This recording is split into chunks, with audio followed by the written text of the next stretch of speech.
choke you down just like a pill.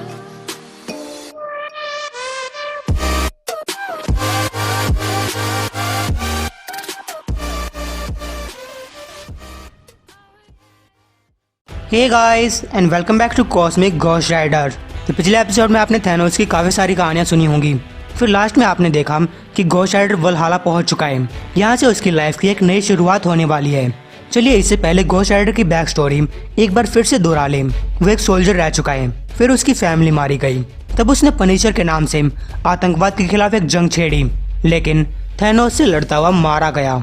जहाँ वो hello पहुंचा, उसकी मुलाकात मेफिस्टो से होती है। फिर उसे स्पिरिट ऑफ वेंजेंस मिलती है, लेकिन तब तक पनिश करने के लिए अर्थ पे कुछ बचा ही नहीं था। वो पागल सा होने लगा। तब वो गैलेटस से मिला और उसके पास कॉस्मिक पावर्स आई, लेकिन गैलेटस थैनोस के हाथों मारा गया। तब से वो द राइडर के नाम से थैनोस के साथ काम करता है। आखिर में उसने डेथ को देखा और सिल्वर सर्फर के हाथों उसकी मौत भी हो गई। और अब वो पहुंच चुका है वलहाला। अब फ्रैंक अपनी नॉर्मल फॉर्म में है और उसे पीटा जा रहा है। हाँ, इंसान वलहाला के अंदर आएंगे। लगता है उस बुड्ढे का दिमाग सटक चुका है, या फिर उसे एक नई बारमेड की जरूरत आन पड़ी। फ्रैंक कहता है, तुम एक गॉड हो। मैंने कुछ गॉड्स को मारा है। आखिर तुम किस चीज के गॉड हो? सिर्फ बात करने के? गैस गार्डियन को गुस्सा आ गया। वो फ्रैंक से लड़ने आगे बढ़ा, लेकिन फ्रैंक ने घुटना मारकर उसकी नाक तोड़ दी और उसे उछालकर दूर फेंक डाला। उस गार्डियन ने कहा, बस तुम्हारे अंदर इतनी सी ताकत है इंसान, तुम्हें लड़ना किसने सिखाया? थैनोस ने। फ्रैंक और भी गुस्सा हुआ। द डेविल और यूनाइटेड स्टेट्स मरीन कॉर्प्स ने। कुछ टाइम बाद बाहर बैठकर एसगार्ड की खूबसूरती देख रहा है। तभी ऑडियंस के पास आता है। कासल, फ्रैंक ने कहा, ओह फक हेल, तुम्हें क्या चाहिए? ऑडियंस ने कहा, जब ऑडियंस किसी वलहाला के वॉरियर को बुलाता है तो उसे खड़े होकर रिस्पेक्ट दिखानी चाहिए। फ्रैंक कहता है, हाँ अब यह जगह पहले जैसी नहीं रही है ना? ऑडियंस पूछता है, मुझे बताया गया था कि तुमने कोल्डेक्स द ग्रेव की नाक तोड़ दी, वह भी शीशे की एक टूटी हुई बोतल से। क्या ये सच है?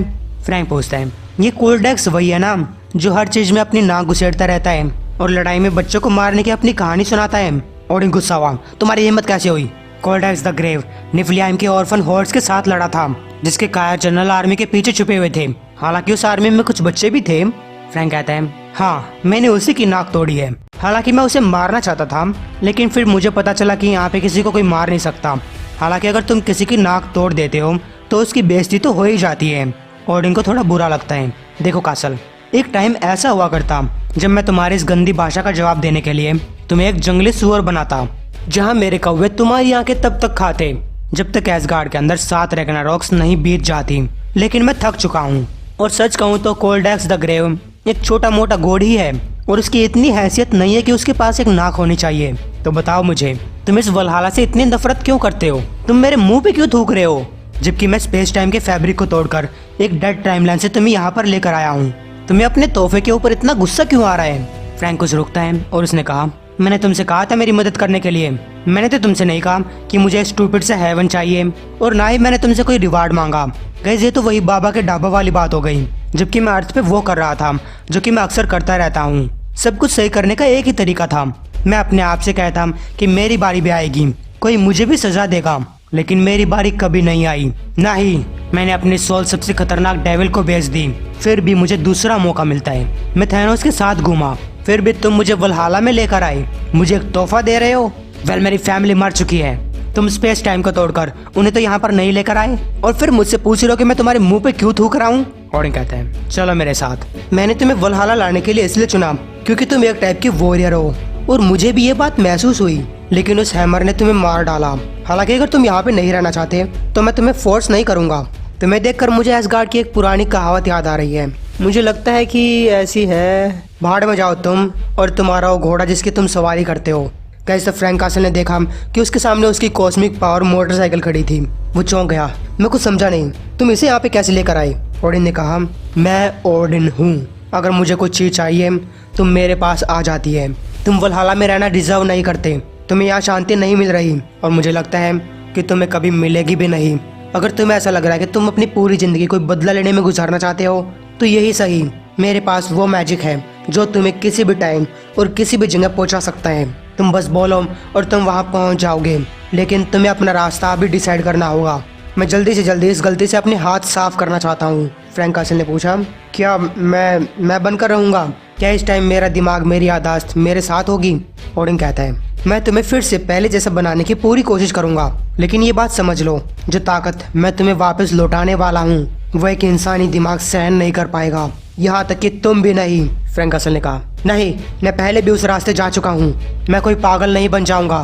गैस तभी ओडिन ने उसकी पावर्स उसे लौटा दी। वो धीरे धीरे घोस्ट राइडर में कन्वर्ट होने लगा। ओडिन ने कहा, मैं तुम्हें कोई चॉइस नहीं दे रहा था, तुम पागल जरूर बनोगे। गैस घोस्ट राइडर जोरों से चिल्ला रहा है, नहीं ये बहुत ज्यादा है। लेकिन पूरा कन्वर्ट हो जाने के बाद वो फिर से नॉर्मल बन गया। जानते हो क्या ओडिन, तुम सही कह रहे थे, मेरा काम अभी खत्म नहीं हुआ है, अब भी एक चीज करनी बाकी है। एक ऐसी चीज जिसके बारे में मैं हर रात सपना देखता हूँ, एक ऐसी चीज जो मुझे काफी लंबे टाइम पहले कर देनी चाहिए थी। तो हाँ, मुझे पता है कि मुझे कहाँ जाना है। मैं चाहता हूँ कि तुम मुझे वहाँ भेजो जहाँ इन सब चीजों की शुरुआत हुई थी, जहाँ से चीजें उल्टी पुल्टी होना शुरू हुई थी। मुझे टाइटन भेजो। तो गाइस, घोस्ट राइडर पहुंचता है टाइटन। यहाँ एक ऐसा सवाल है जो कभी किसी से नहीं पूछा गया कि थैनोस अपने बचपन से बचकर वो कैसे बना जो अब वो है। ऐसा किसने होने दिया? क्योंकि एक ऐसे वर्ल्ड में जहाँ पे टाइम ट्रेवल और टाइम ट्रेवल का यूज करने वाले हथियारे अक्सर आम बात है, तब कोई पीछे क्यों नहीं गया और इस एविल को इसके पालने में ही क्यों नहीं मार डाला? वेल, ये रहा तुम्हारा जवाब। घोस्ट राइडर ने अपनी गन चलाने की कोशिश की, लेकिन वो खाली निकली। घोस्ट राइडर गन का ट्रिगर दबाकर हटा ही था कि थैनोस जाग गया और राइडर के हमले से बचते हुए उसे पीटने लगा। मेरी मदर कहाँ है? राइडर पूछता है। डैम इट, क्या तुम शुरू से ऐसे ही हो?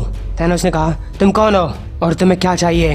राइडर कहता है, ठीक है बच्चे, मुझे तुम्हें ठीक से देखने दो। गैस ये पहली बार नहीं था जब घोस्ट राइडर थैनोस को पीने स्टेयर दे रहा था। जब वो किंग थैनोस का राइट हैंड हुआ करता, वो हर सुबह थैनोस को पीने स्टेयर दिया करता। इससे घोस्ट राइडर को उन सारे दुख दर्द के बारे में पता चलता जो कि थैनोस ने इस यूनिवर्स को दिए हैं, और थैनोस को इस पीने स्टेयर का हर एक सेकंड पसंद आता। लेकिन घोस्ट राइडर कहता है, ओह डैम इट, तुम मासूम हो, तुम बेकसूर हो, ये थैनोस नहीं है, अभी नहीं। थैनोस कहता है, ये क्या था? कुछ अजीब लगा, लेकिन घोस्ट राइडर ने जोरदार घूसा मारकर उसे बेहोश कर दिया। मैं इसे नहीं मार सकता, मैं इसे छोड़ भी नहीं सकता। अगर ये बच्चा यहीं पे रहा तो एक मॉन्स्टर बन जाएगा, या शायद ये बन ही जाएगा, चाहे कुछ भी हो जाए। शायद कोई फर्क नहीं पड़ता कि मैं चीजों को कितना चेंज करने की कोशिश करूं, चाहे मुझे कितने ही मौके क्यों न मिल जाए। शायद हमारे लिए मुक्ति नाम की कोई चीज नहीं होती, लेकिन फिर फक इट, ये सब पता लगाने का तो एक ही तरीका है। तो गाइस, घोस्ट राइडर थैनोस को अपने साथ ले चलते हैं। उम्मीद आपको एपिसोड पसंद आया होगा। एम करते हैं 1300 लाइक्स के लिए। उम्मीद आप जल्दी पूरा करवा देंगे।